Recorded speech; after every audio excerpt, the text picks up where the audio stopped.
I'm Philip Warbass. I'm an architect with about 50 years experience. In the last 25, there have always been at least one preservation project on my desk, mixed in with commercial and residential projects. I got involved in this project because it turned out that the church needed preservation attention desperately, and we got the project rolling that way. The reason that I enjoy this church so much is the craftsmanship that could never be replicated today. The obvious pride in everything from the stone carving, wood carving inside, the simple planning. The architect who did this church did more than 100 churches and other kinds of buildings through Massachusetts in his 40-year career. And this church has two sisters, one in Newport, Rhode Island, and the other one in Brattleboro, Vermont. The contractor who's doing the second of two restoration attempts on the tower has worked on both of those other churches. So it's a whole group that really appreciates what can never be duplicated.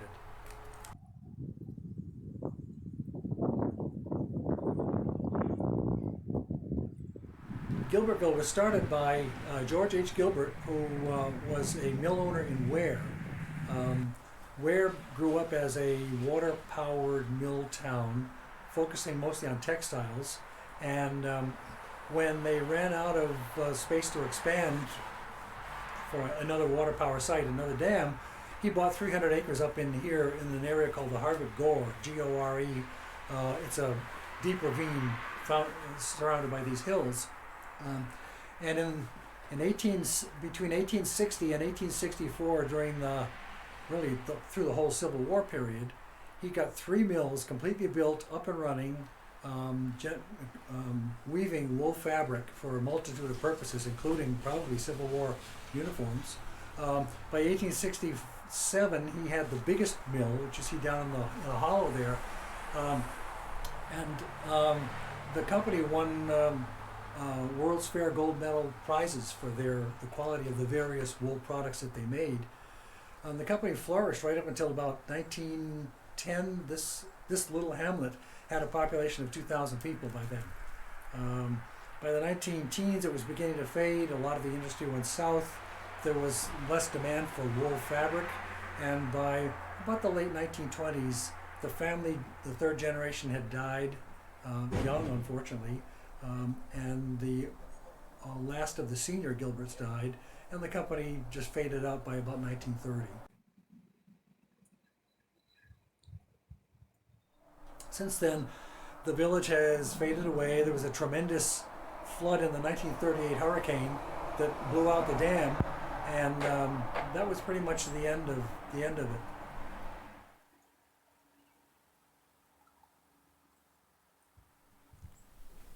My name is Christopher Greenleaf. I've worked with the Stone Church for a few years, putting together music programs and some of the technical sides of it. I came to this building and to this glorious instrument 87 or 88 at the invitation of Donald Boothman, who was about to found FOGO, Friends of the Gilbertville Organ, who then did quite a number of concerts for about a decade. There was a bit of a hiatus. And then in 2015, Friends of the Stone Church came up. 2016, we launched our first concert. And here we are now, 5 years later during COVID.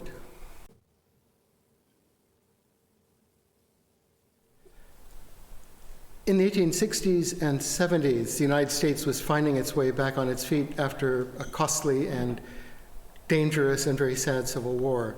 And one of the first things to happen was that the mill towns and villages of New England began to just burgeon.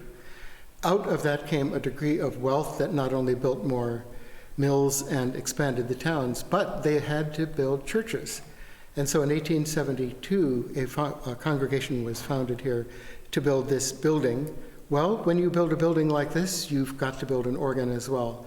They put tenders out to various organ builders, and we have some of that correspondence still. The winner was William Johnson of Westfield, and what he proposed to them was no different than what wound up in many towns, villages, hamlets, even small cities.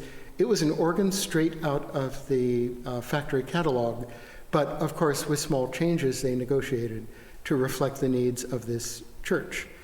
And among those needs would have been, for example, the beautiful chestnut facade. That is not out of the catalog at all. And they would have fine-tuned details of the size of the instrument, the voicing, the general feel of it. And there is an amusing folk tale, which I believe is supported by correspondence. A lady organist in the 1870s very much wanted a center swell pedal because of the bulky dresses they wore and whatnot. And I gather that the wording of Mr. William Johnson on turning that request down very gently was that it would be very costly to push aside the tracker mechanism to allow a center pedal to be fitted. It would make the pedal trackers more fallible. And so, Madame, would you please accept a swell pedal off to the right side? Well, the church heard the word cost, put their heads together, and the decision to do the old style swell pedal on the side came to be. I'm Curtis Smith, music director at First Congregational Church in Shrewsbury, Massachusetts.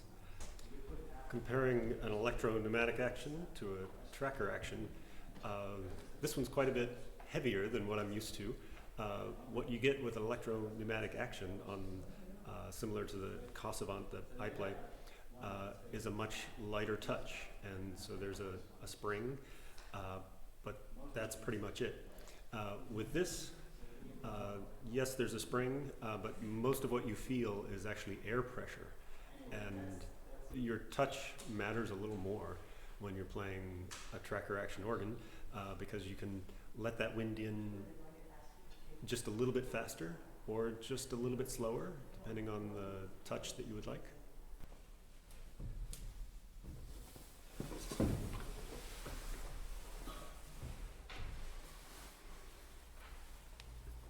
Hello, we're here today at the Stone Church in Gilbertville, and this is an 1874 Johnson. And great thing about this organ, it has this stop right here, the bellows signal. When I pull this, back in the 19th century, it would raise a flag so that people would begin pumping the organ. Usually just one person. But today we have a switch. Let me turn those two on. Listen for the blower motor.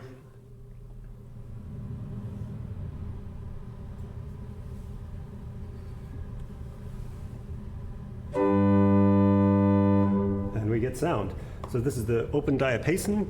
The facade pipes here in the front in the center panel are actually working pipes.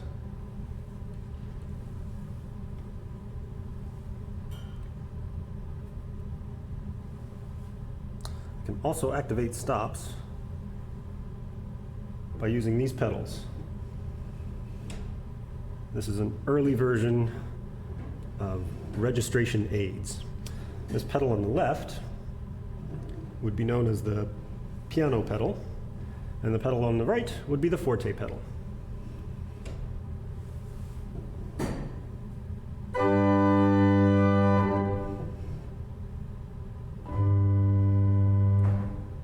Much like you would have on a modern instrument, it's a type of preset.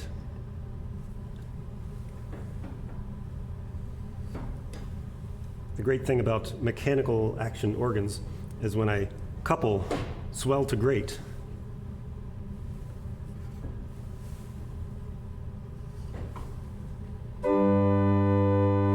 the keys also move on the swell when I'm playing the great. Same thing works for the pedals.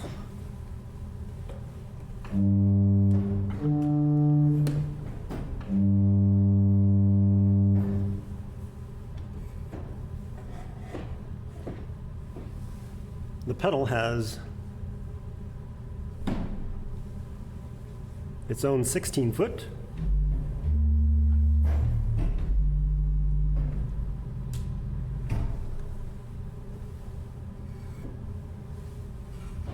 combined with our grate, sounds like this.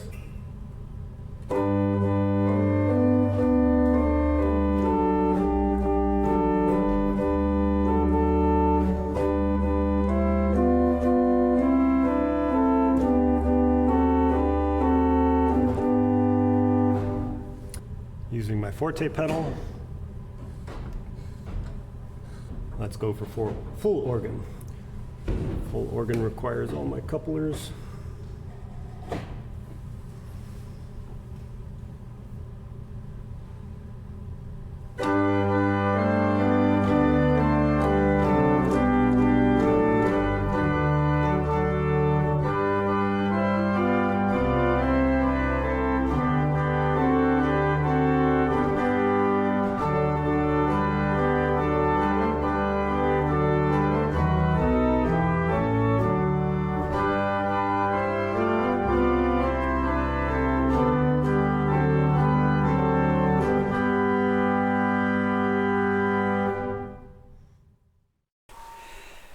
Well, this organ, I think I've been working on this organ since the late 90s. There was a man by the name of Don Boofman at the time that was organizing concerts here, and he had contacted me at that time to work on the organ, and I've worked on it ever since. Don himself did some work on it, but whenever there was stuff that was beyond his ability, he called me, and then I worked on it, sometimes mechanical problem, tuning, of course, and so on. So this organ is mostly original. What is not original is the wind system. There used to be, the very original wind system was probably a hand pump or a foot pump, and then there was a reservoir. That got changed, most organs got changed, probably in the 1930s with electric blowers, got outfitted with electric blowers, which can be easily added to a hand or foot pump system. And then this particular organ, the reservoir was taken out and smaller wind regulators got installed. That does have some advantages. For example, on a lot of these older tracker organs, the tracker action, the pedal coupler action, is very hard to get to, and so by removing the wind reservoir, there's a little advantage for the organ builder to be able to get at those things. Now, but most of it is original. The pipes are original, the Winchesters are original, of course the case is original in chestnut, which is very rare. How did these original tracker organs derive their diverse sounds that they have, the different stops? That's done by using different materials, different shapes, and so on. And I have a couple pipes here which I'd like to show. We have 3 different pipes here. This is a wooden pipe, and it's part of the melodia.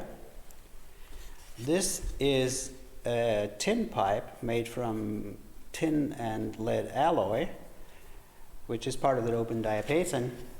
And this one is a string. Is also made from tin.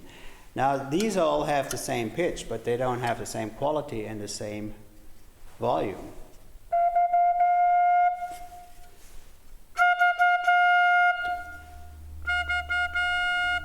So you can see how by changing the diameter on a round pipe, and not so much the length is about the same. By changing the diameter, we can get a stronger sound or a weaker sound. And then by changing the shape in the material, we can also essentially filter the overtones. That's essentially what's happening. The overtone composition is different depending on the material and the shape of the pipe. So here we are at the organ console, 2 keyboards, and here are the stop knobs from the grate, stop knobs from the swell, and then the pedal, just one pedal stop. Now let's talk about the action. We have taken out the music rack so we can see actually a little bit into the organ, but it's all mechanical, and every single key has its own tracker action. So here we're looking at the the swell action. If a key gets pressed out there, then this will move like that. This is a square. It translates the horizontal motion into a vertical motion. And you can see how these have broken, and many people have tried to fix them in their own creative way. Here, for example, string and wood to make it work. So all of this is still original, and we can also see how thin these things really are. You can imagine how easily these would break if with any kind of stress on them. So this is what we're looking at there is the grate action. It's fanning out from the keys because the wind chest is much wider than the keyboard itself, so they just spread out left to right like that.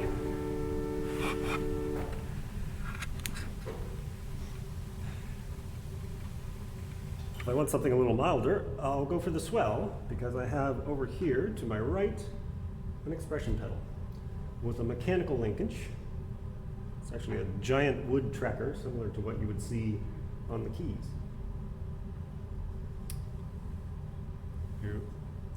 Here it is with the swell box closed.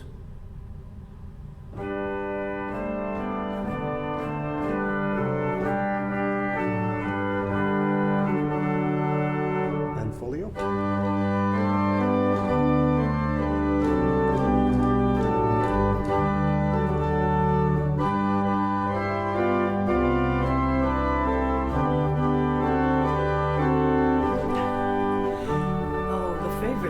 This place is the community. The Hardwick community is unusual in that people know each other, help each other. It is underserved in many ways. There isn't a lot of retail here. If you need an aspirin, you probably know whose house you can go to and knock on their door and find an aspirin.